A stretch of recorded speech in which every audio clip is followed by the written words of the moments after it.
Good morning every one होइन। अनि मेरो चाहिँ आजबाट चाहिँ day 1 of my vlog start हुन्छ।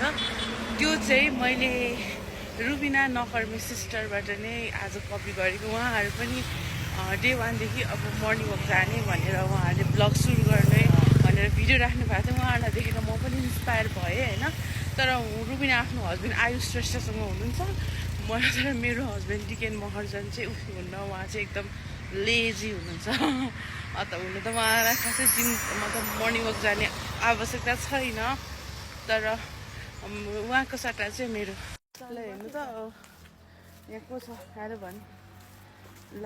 आजदेखि बिजाले पनि मलाई यहाँ साथी गर्छ अनि उसलाई पनि एउटा फाइदा नै हो। किनकि अब घट्नु त पऱ्यो होइन। ऊ त खासै त्यस्तो मोटी त छैन तर पनि अलिकति पेटलाई चाहिँ पुरै कट गर्ने क्या उसले पनि। अनि मेरो आज फेस कस्तो नराम्रो देखिरहेको छ। मेरो कालो अनि त्यही हो। विजया हामी धोबीघाट आइपुगिसक्यो। विजयाको घरसम्म जाने फेरि विजया फर्केर किर्तिपुरको त्यो के अरे टियुको गेटको त्यस्तैसम्म पुगेर फर्किन्छ ऊ चाहिँ। अनि म चाहिँ त्यहाँबाट घरै जान्छु। अनि त्यही हो। आजदेखि म जिम पनि जोइन गर्नु लाग्छु। विजया दिउँसो गर्छु। अनि म त धोबीघाटको फेमस प्लेस मल पोखरीमा आइपुगेका छौँ। अनि मल पोखरी चाहिँ कोभिडको बेला एकदम भाइरल भएको थियो होइन। प्रायः जस्तो कतिजनाले टिकटकमा हालेको थियो मल पोखरीको बारेमा। अनि यो मल पोखरी भनेको चाहिँ कसरी दलदल टाइपको खुट्टा राख्ने बित्तिकै त्यो तल जाने अरे क्या।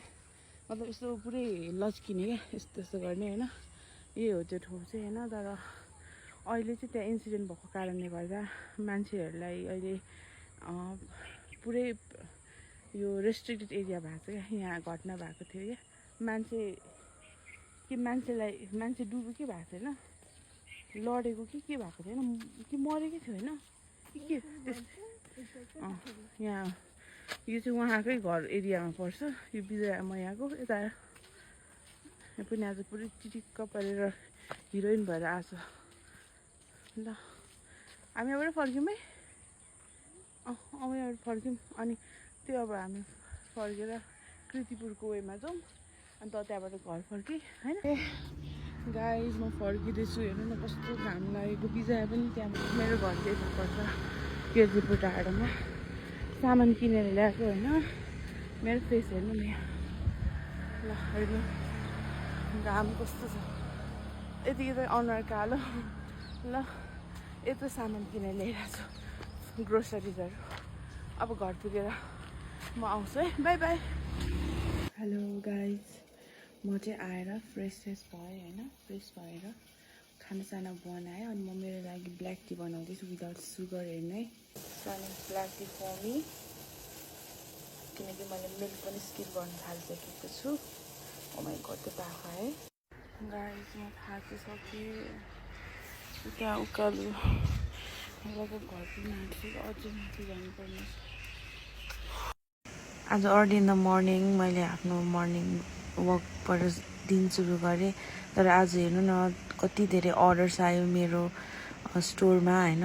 3जना मेरो नजिकैको दिदीहरूले बहिनीहरूले चाहिँ उस गर्यो। अनि यहाँ सुस्मिता महर्जन भन्ने मेरो आफ्नो टाढाको रिलेटिभ हुनुहुन्छ। मेरो भेनाजुको बहिनी उहाँले पनि एकदम मन पराउनु भयो मैले ल्याएको कपडाहरू। सो उहाँलाई मैले यहाँ डिस्प्याच गरेर ल्याएको छु सामान। उहाँको नामदेखि सबै लिएर लोकेसनहरू सबै लेखेर आज डिस्प्याच गर्न ल्याएको छु मेरो सामान। अनि अब 2टा सामान पनि भोलि भक्तपुर पठाउने। अनि म त्यो सकाएर म जिम गएँ आफ्टर 2 इयर्स। हेर्नु न म आफ्नो फिगर हेर्दा मलाई छक्क पर्छ। मेरो पेट कस्तो लागेको छ, साइडको मासु लागेको जस्तो। प्लिज अब म मेरो बडी पहिलाको जस्तै पार्छु। स्लिम एन्ड ट्रिम नभए पनि मेरो बेली फ्याटलाई म घटाउन चाहन्छु साथीहरू। सो हेरौँ अब जिम सक्छ। Hello every one. आज मेरो जिमको फर्स्ट डे। जिम चाहिँ मैले आफ्टर 2 इयर्स पछि मैले मेरो जिम कन्टिन्यू गरेँ and I feel so blessed.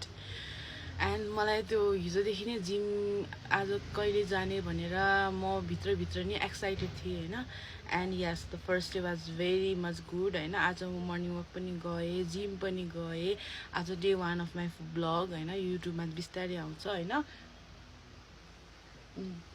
अनि के भन्छ मेरो आज अलिकति ब्लग भने जस्तो भएन किनकि म अलिकति टायर्ड पनि भएँ आज अनि आज चाहिँ फेरि के अचम्मको कुरा भयो भन्दा मेरो अनलाइन स्टोरमा मेरो अर्डर्सहरू पनि आयो 3 जना प्यारी प्यारी कस्टमरहरूले मलाई मबाट लिनुभयो मेरो स्टोरबाट कुर्तीहरू and thank you so much Susmita Sabina दिदी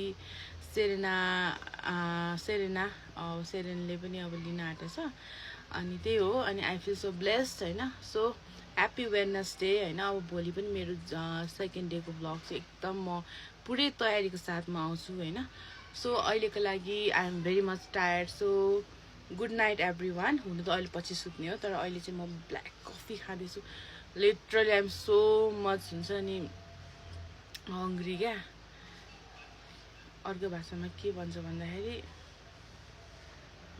के पो भन्छ आई एम हङ्ग्रीलाई के भन्छ Starving. सरी बिर्स्यो ल बाई बाई